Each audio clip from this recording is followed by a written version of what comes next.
Welcome back to the Application Lifecycle Development course.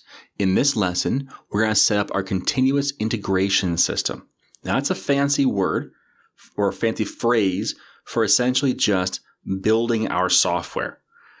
So let's set that up and we'll see as we go kind of how it works. So here we're on our Azure DevOps page for our lifecycle project. Let's go down to our repo real quick. And these are our files. So this is the central repository, which I'm using that word kind of loosely. So central, because of the fact that with Git, it's what's called a decentralized system, meaning there is no one central authority that everything else derives from.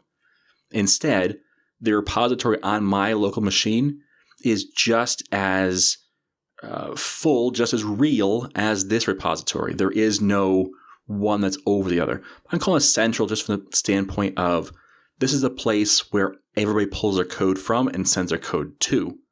So that's why I'm calling it central. So just be, I want to make sure I'm clear on my terms here. So this is where all of our code lives, but we're not really doing anything but storing it here. There is no check to make sure, does this code compile? Is this code correct? Does all the tests pass? So that's what continuous integration looks to answer. And that's where we get into pipelines. So a pipeline is where we build and then we release our software. And that's the two that we're really going to focus on is builds and then releases. So let's create a new build pipeline. Now it's going to ask, where are we getting this code from? Well, we're going to get it from the Azure repo, Lifecycle Project. That's the team project, that's the repository, and the default branch for manual and scheduled builds is master. Now, just so you know, we could use GitHub, GitHub Enterprise, and so on, including an external Git, which could be something totally different. What this means is you can use Azure DevOps without using the repos. You don't have to store your source code on Azure DevOps. Now, I find it quite convenient, but if you have a GitHub repository, you can point this pipeline to that GitHub repository and do the same process there. So it will pull your code, it will do the builds, it will do releases, even though your code is somewhere besides Azure DevOps. So this is all set up correctly, so let's hit continue. And now we get to decide how we want to start off. Do we want to start off with basically a template, or do we want to start off with a YAML system, or do we want to start off with an empty job? Now, YAML just kind of describes it's code essentially, or it's almost like XML, but it's YAML instead, and it describes the different pieces of a template. But in our case, we're going to start from an ASP.NET web application. It's just simple to start with this template because that's what we've got. However, I do want you to notice Python package, Xcode, Ant, Kubernetes, and the list just goes on of the different systems, Xamarin, iOS, and Android, the different systems you can do, and there's even more than this. But this is just kind of the default templates that are, kind of the most common ones. So again, this does not have to be for C# code. You could use it for something totally different. For example, test Java project with Apache Maven. That's just nothing to do with Microsoft. And yet you can use DevOps to process it. So in our case, ASP.NET. So click that, hit apply. And this will build for us our build process, which is really nice because now we don't have to go and figure out all these different pieces. So let's look at everything this is doing because basically we're almost done. But let's start off with the name of our project. Instead of Lifecycle Project ASP.NET CI, that's just kind of, let's just call this the Lifecycle build, Lifecycle Project build. And the agent pool. This is important. So right now we're using a hosted agent, and I believe we get 1,800 minutes free a month, something like that. It used to be 240 minutes, which was awful because it was so tiny. But I believe it's 1,800 or 8. It's a lot right now for free on this hosted agent. Once you reach the top, it's not going to bill you. It's just going to say, hey, we're done until you start paying. But there's other options in here. So these are all hosted from Microsoft. So you could say, well, I actually want to build off of a Mac because I'm doing Xcode, in which case it's probably better to build off of Mac OS. But you can also create your own build agent. Now, a build agent is essentially just a little install file on a machine somewhere that then you point to this. The documentation is fairly simple to do. And when you're done, instead of using Microsoft's build agent, it sends it down to that machine to do the build instead. And what a build agent does is just do the compiling for us and all the processing, basically anything in this list. So it's got to have the installers or the code for Visual Studio installed. And essentially, the easiest thing to do if you're going to install on your local machine or something like that is just install Visual Studio, because then it has all the build tools it needs. But on that machine, it's going to run that, and it's going to use that machine's resources, and then it's free because you're doing the work. That machine's doing the work. So what I did was I actually set up a build agent on a virtual machine in Azure. And that's what runs our builds at my company. So I don't have to worry about running out of minutes as compared to this hosted VS 2017 build or agent. Okay, so that's the pipeline. Parameters, the source or package.config, you can leave this as it is. So you'd only change this if you said, oh, nope, there's a different thing I need to do instead. But in this case, it's saying I'm going to use on any path, the star.sln, which is a solution file. Well, that's the root path actually has a solution file. So you could click that and create a link directly to it. But I'm going to leave it like this in case we ever add more solutions on this repository. We won't, but just in case. The artifact name. This is the standard name for it, drop. What the artifact is once we've built everything, it names it and says, okay, this zip file essentially of our built files is called something. What are we going to call it? Well, drop is as good a name as any. So we leave it at drop. So that's the pipeline. Let's go to get resources. Notice it says that this is where we configure if we want to change it to GitHub or somewhere else. We could. We do a clean first. What clean does is it destroys all the files that were there and starts over. In this case, no, we're not going to do a clean. We're just going to leave it at false. Do we want to tag sources? So in Git, we have the option where we can say apply a tag to a certain commit.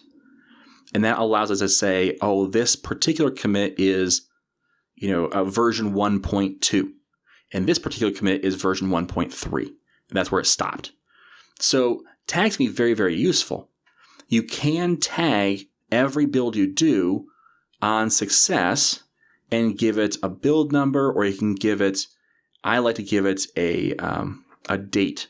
So there's an example here of how you can give the date. And let me see if I can't pull that up real quick. And that's not what I'm looking for. But I do have an example of it. And so I looked that up, and this is what I use. So I use, let's zoom in here on that. There we go. So I use the build, and then I say that's always there. It's a constant, basically. So it always says build underscore and the build number. And that exclamation point, I don't believe I want. Let's make sure of that. No, I do not. So let's get rid of that. Like so. And now what it's going to do is going to attach a build number, which includes the date. So it'll have I believe it's the year, month, and day. So 2018 1208 for December 8th of 2018. And then it will have a number afterwards that indicates what build number of today it is. So that can be helpful because you can kind of see what was built when and then kind of associate things together. It's up to you if you want to tag things or not. Tags are not something that are really, they're not required, and they also don't affect anything, but they're helpful for seeing where things are at.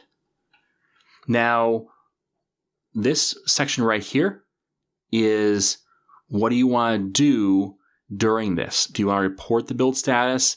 And that's going to be an email or not, and other things like that.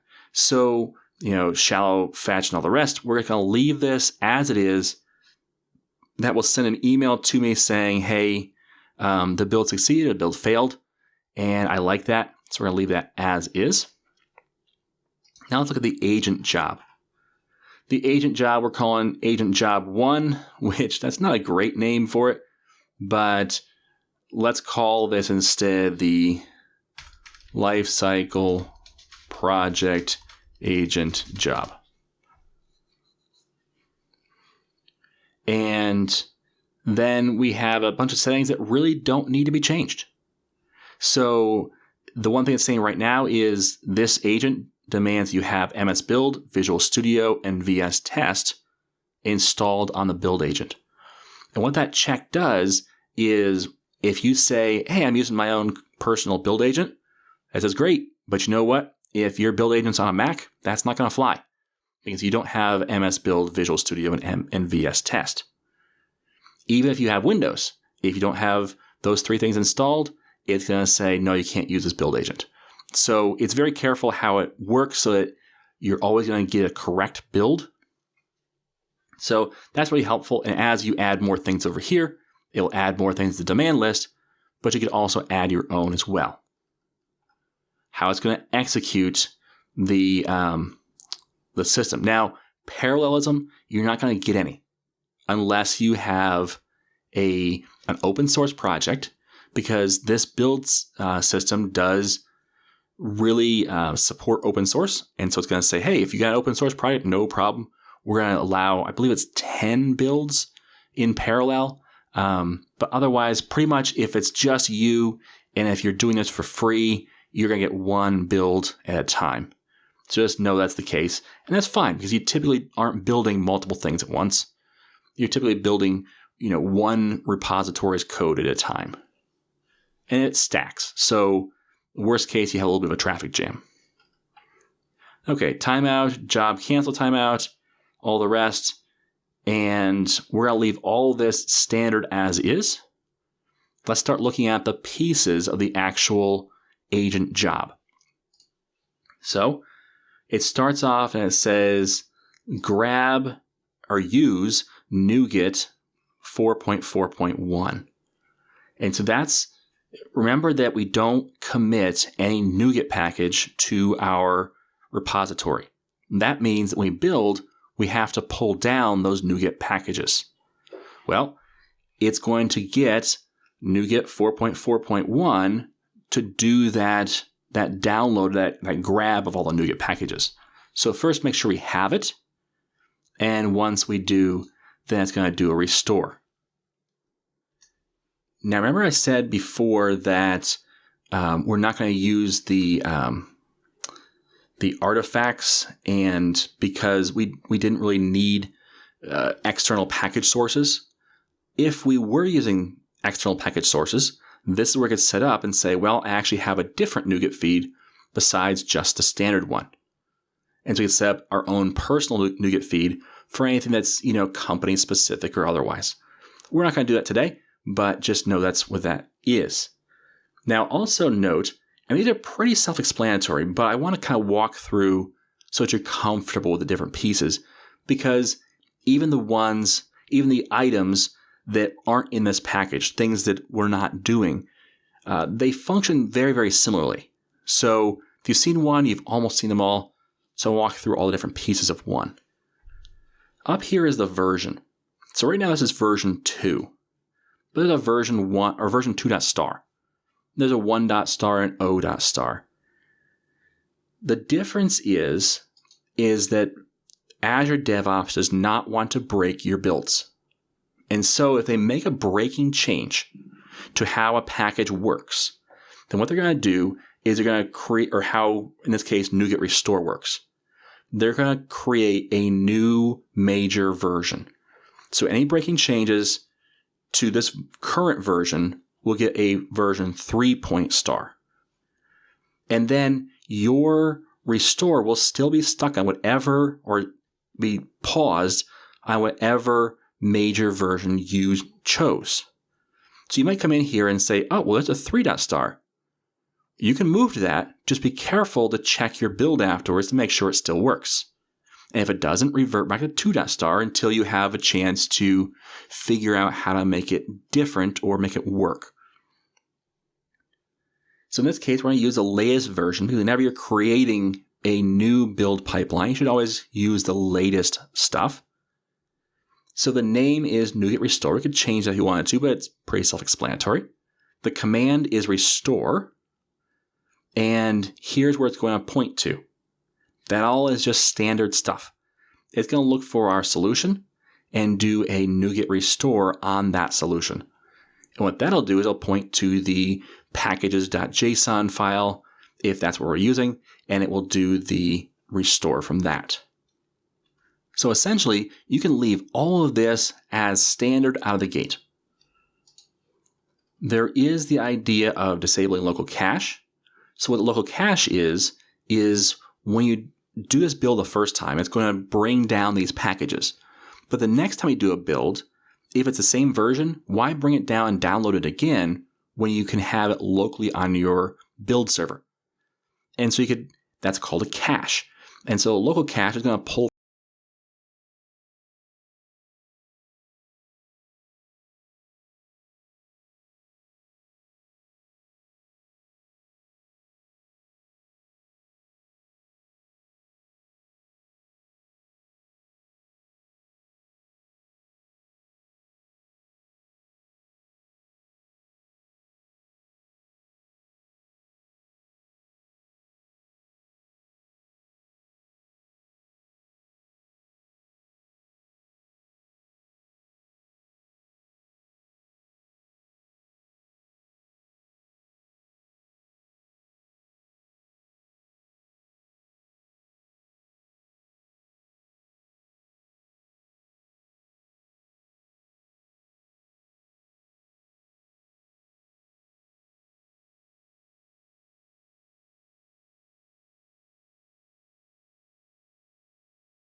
also check this box, continue on error. So even if this fails, continue on with a build. Because typically the standard is do not continue. If any step fails, the whole build fails. So just know that that's in there under control options. Those two checkboxes are ones I use frequently, mostly the enable, disable. And the output variables, don't often use that, but if you wanted to, you could use that as well. And the cool thing is they have these little information bubbles next to everything with links to information about, or more, for more information, typically. Now this one right here, that doesn't have it. This one doesn't have it either. Some of them have links. Okay. I've had better luck. There we go. For more information, it takes you to a page about this NuGet task. So it is had at the top for everything.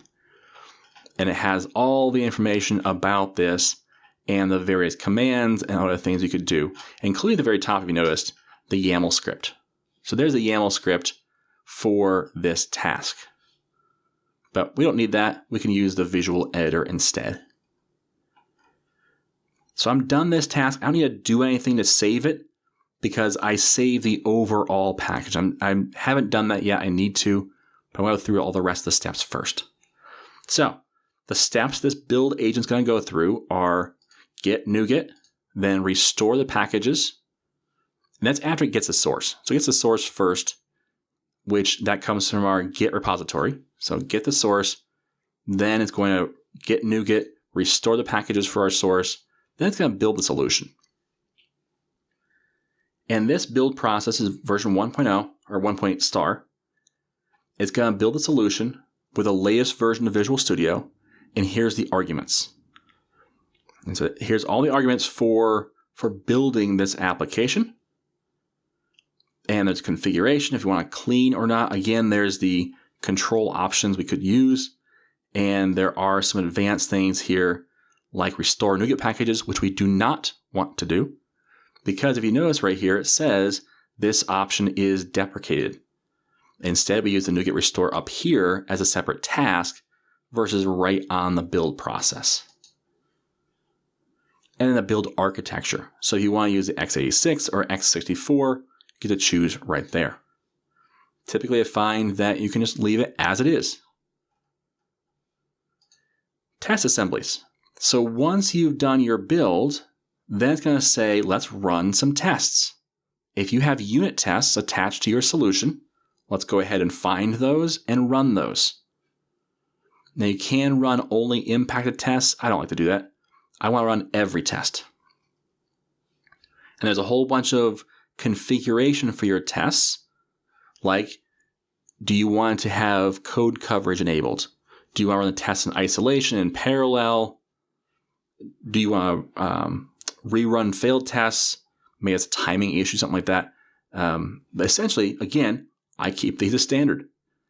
So these options really are only for if you have to tweak something based upon your settings. I don't think I do for XUnit, but we're going to see when we actually do a test run of this build. Now, publish the symbols path. I'm not sure if you're familiar or not, but when you build a project in Visual Studio, one of the things you get is a PDB file. You get a PDB file for every assembly that you build. So you get one for your class library, you get one for your user interface, and so on. And what a PDB file does is it allows us to debug our application and use Visual Studio to walk through and step through our application even in a production environment. And these PDB files are specific to each build. So if you rebuild, you're going to get a totally different set of PDB files, or different enough that it won't work against a different compiled version of your application, even if the code's pretty much the same. So what we can do is we can store these PDB files in a separate but secure location where we can then use those to debug our application in production. We're not going to worry about actually publishing these today, but it's good to note that we are building them and putting them in a specific spot, in this case, the source directory. Finally, publish the artifact. Remember I said that we're going to call this drop? Well, there it is. The artifact name is drop, and it's getting put in the artifact staging directory. So that's all we need to know with that. Essentially, we don't really care where it goes because we're going to pick that up with our release, and we're going to say just point to the artifact staging directory. So it's not a big deal where specifically it lives, but we will be able to then download that zip file as well if we want to have it and see a full copy of our build. So that right there is the entire build process for our application. So it's going to build all of the various parts and make sure they're all set. And then it's going to put it into a zip file for us. That's all it's going to do. It's going to make sure the tests run. It's going to make sure the source builds. And then we're done. Now we also have variables over here. There's a lot of different options. We're not going to mess with these in our build pipeline, but we are in our release pipeline. So the variables here are if we wanted to substitute out items in our code for specific variables, we could do that. But in this case, we don't need to do that. So we'll do that in our release pipeline. I'll show you how to do it then. Triggers. This is kind of important. Enable continuous integration. Well, since this particular lesson is on continuous integration, let's go ahead and do that. So it's saying what we want to batch changes when build is in process. What that means is if you have 3 different builds stacking up in the master branch, and so you kind of have to, okay, it's building number 1, but it's number 2 and number 3 are waiting. It could batch those changes and just build number 3. We're going to leave that off for now. Now this is going to ask us, which branches do you want to include in this continuous integration? So what's going to happen is if we push to any branch that's listed here as an include, so if I push to master, it's going to trigger this build process automatically. So it's saying, which branches do you want to do that on? And you can do the drop down here and see all the branches, which is only 1 right now. Or what you can do is just put star and hit enter. And so now it's going to include any branch. So as long as you push to a branch, doesn't matter which branch it is, it's going to build it. And this is really helpful. It can get a little crazy if you want to do this and it's too large of an environment. But for a small environment, it's great. Because what it's saying is, it doesn't matter which branch you push to, I'm going to build it. And that way, even if you have a feature branch or if you're trying something out, you have a pull request, it's going to build it first and make sure that it builds. So let's leave that as star. We could schedule another build, or when one build completes or another build completes, we could trigger this one. We're not going to do that. Our options here, there's a bunch of different options. I think the one that's the most fun, there's a build number format. So remember I said back before I wanted to tag that with year, month, day. That's the build number. That's right here. And there's the revision afterwards, so that if there's more than one build in a day, you'll know which one that is. But the thing I find most interesting or most kind of satisfying is you can set up these badges. And there's an image URL for a specific branch for all the branches, and a markdown link as well. And you just copy this and add it into wherever you have, like our readme.md file. We could copy this markdown link in, and it would list the build status for the latest build. So is it passing or not? And that's kind of a nice little indicator, like right here. It's set up now, but it hasn't been built yet. So it's just saying set up now. But that's a good indicator for us of where the build status is at. That way when you launch something, you see, oh, the build is broken. We need to go fix that. Or whoever broke it needs to fix it. So that's the options there. Retention, how long do you keep these builds? And that you can kind of filter that out, and it's up to you. But again, if you have a larger environment with lots of branches and you're building everything, you might want to trim this down. Or you might want to say, you know what, instead of triggering everything, let's only trigger on certain branches, like maybe master, staging, and release.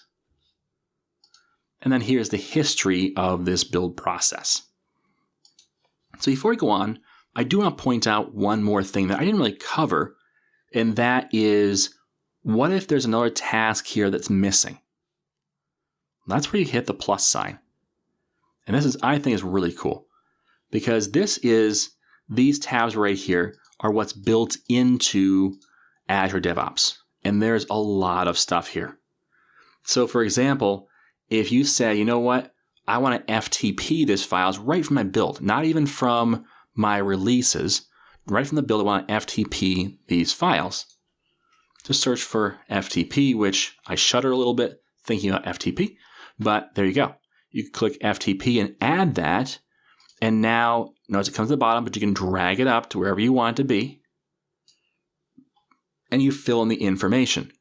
Connection, root folder, the paths, or the patterns, and what you want to upload, and all the rest. Once you're done, that's now part of the process. Now, I don't want FTP, so I'm going to get rid of it. But there's a lot of stuff in here that, again, does not all apply to just C#. Some things apply to other languages, or you could even say, you know what? I want to run a command line script when I'm done the build process, or when I'm halfway through the build process, or I want to copy files, or I want to do a whole bunch of stuff. So there's a lot in here to explore. I encourage you to explore it all. Just kind of scroll through here and just read the titles. Because sometimes you go, you know what? I didn't even think of that, but NPM, yeah, I want to do that. Or, PowerShell. I could run PowerShell on a target machine so that when this build process is done, I trigger a PowerShell thing that says, delete the files and prepare for reload or something like that. So there's a whole bunch of stuff in here, but if what is provided isn't good enough, and there's very few cases where that's true, but there is a couple places where it's like, man, I'd like to do this or I'd like to do that. No problem. We have the marketplace. The marketplace is a whole bunch of extra stuff that's provided as well. For example, Google Play allows for continuous delivery to the Google Play Store from TFS. So this is probably more in the release process, but in this case, you could do it in build or release. And this library is the same for both. So it's kind of up to you where you want to do it. But in this case, it's probably better for release. But you could send your compiled code to Google Play. Now, obviously, it has to be in the correct format in order for it to work on Google Play. It's not like you can send C# code raw, but you could send a Xamarin Android project over probably. You can also trigger other things as well. Apple App Store. You can deploy it right to the App Store. This is kind of helpful for when you're developing on a Windows machine for iOS. So if you got a Xamarin project, you can actually deploy it right to the App Store without having to have your own Mac server. So there's some fun stuff in here that you can do. But for right now, we're going to leave this as it is and say this list is good. But just like I said, come through and explore all the things you can do. There's a whole lot of free options in here that people have created to allow us to do extra stuff.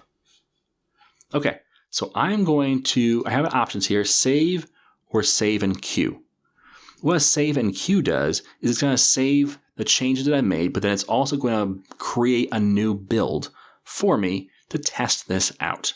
And that's what I want. So 2 steps in one. So the save comment is, what did you change? So let's just say created initial build process. Now it's, again, the agent, so that's the save part of it. And that line denotes the end of the save part.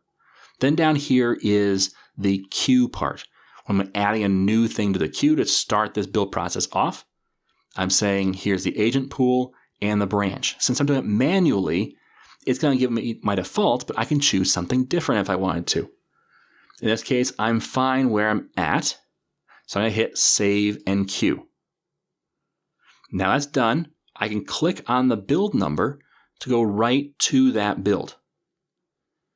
Now, once it loads up, it'll probably say, yep, it's waiting for the agent, and now it just connected. So sometimes you have to wait for that agent to get started. But this is going to be a live look into the build process. So here it's doing a git checkout right now, and it's downloading my source code.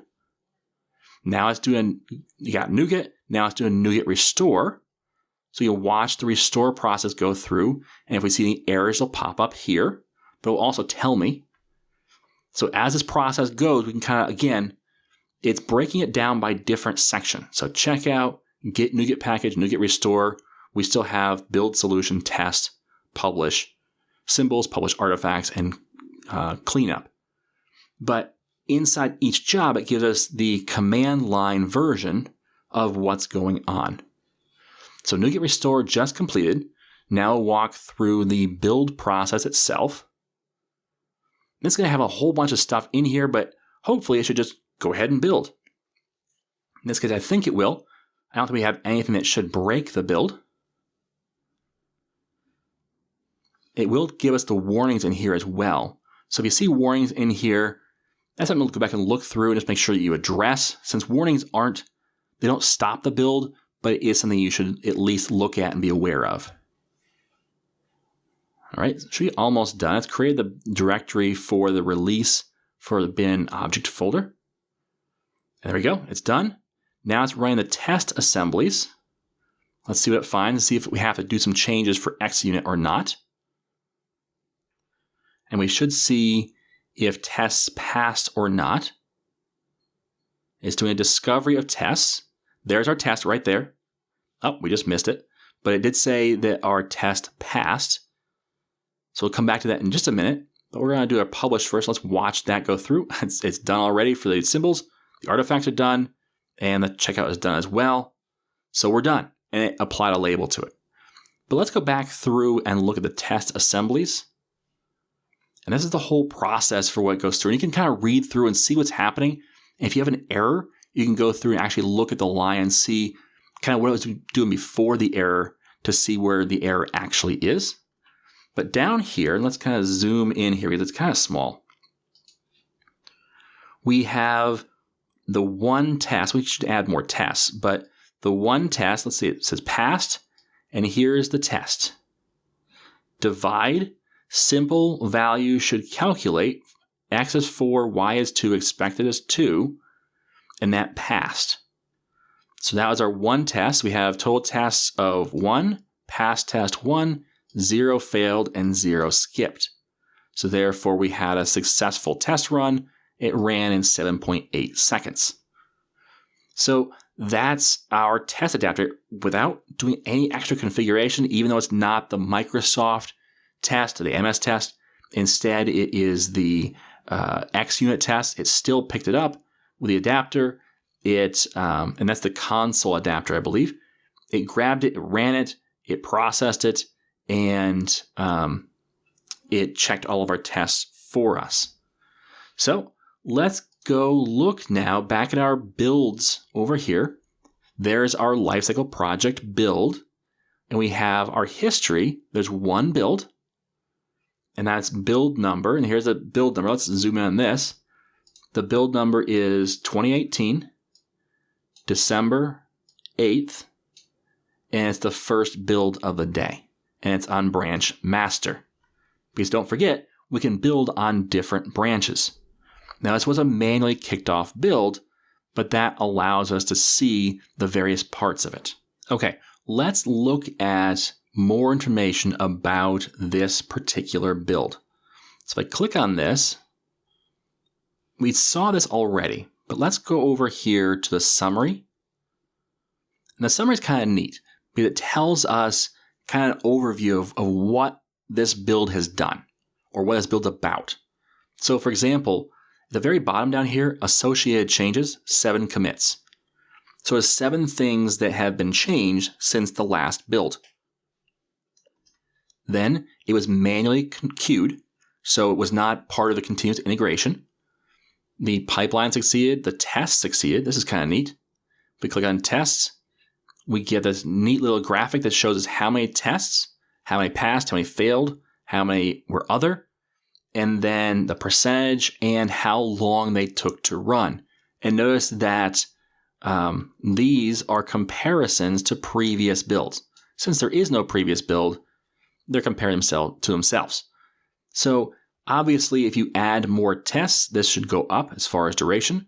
But if the tests remain the same and this time goes down in any kind of significant way, then maybe you did something that optimized your code.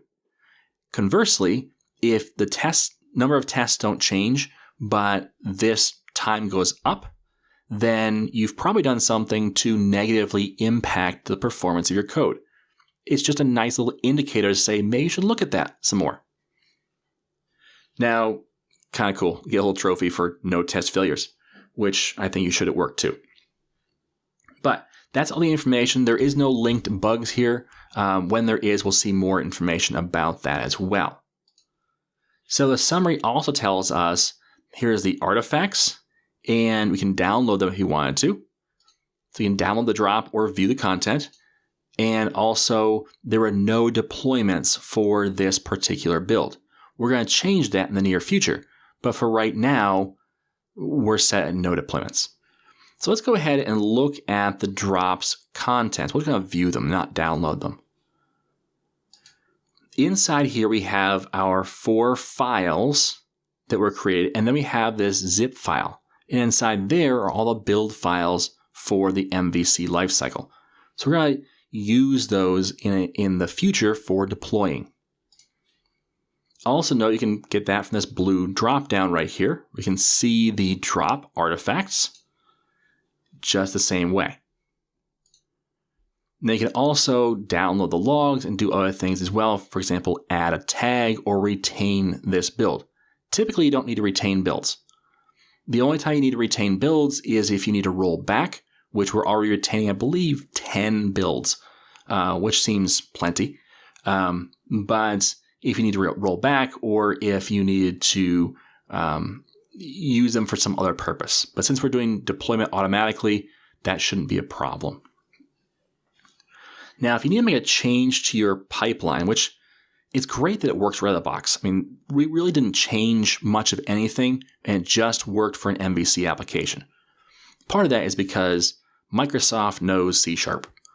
But part of that is because it's just so easy to use this system. But if you did need to make a change, click on Lifecycle Project Build over here in the middle, not on a particular build. Click on the build itself, the definition, and then hit Edit. That'll bring you right back into edit that build. So that's all we need to do. We could queue it from here as well, but we're not going to. We're going to leave it alone. We do want to see if the continuous integration is working.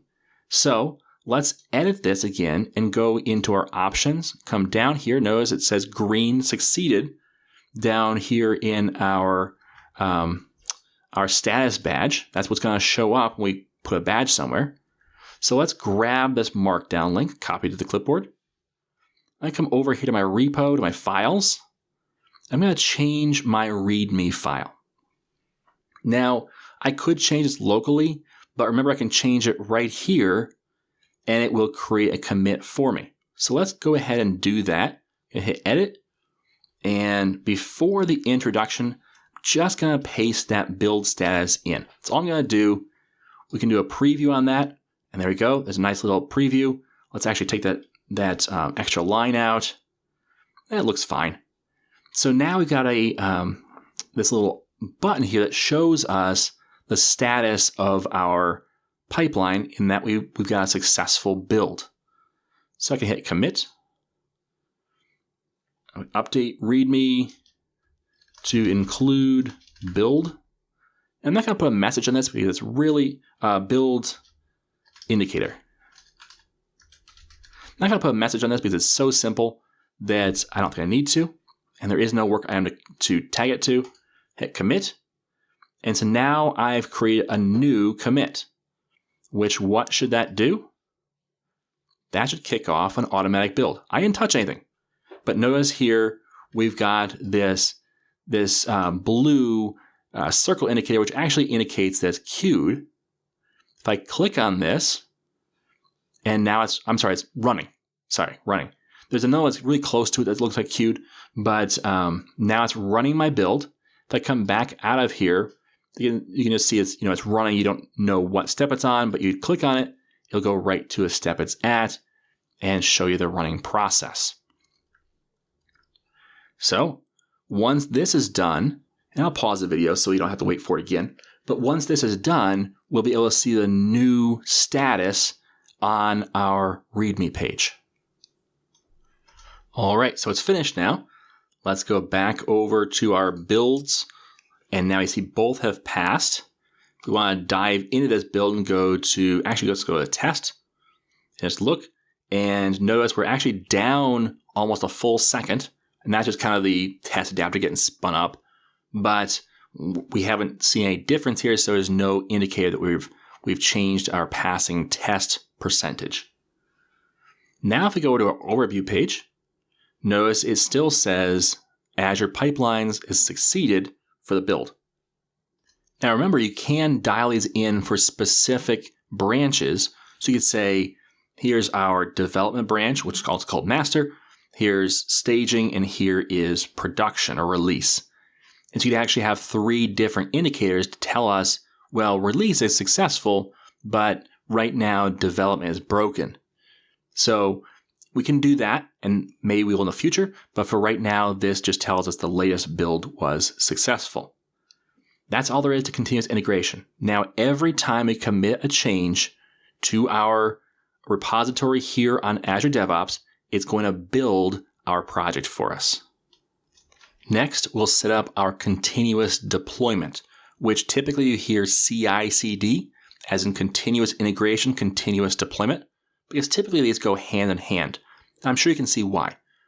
The build process works, that's great, but we actually want to see it working, as in actually use our website. And so that's where the continuous deployment process comes in.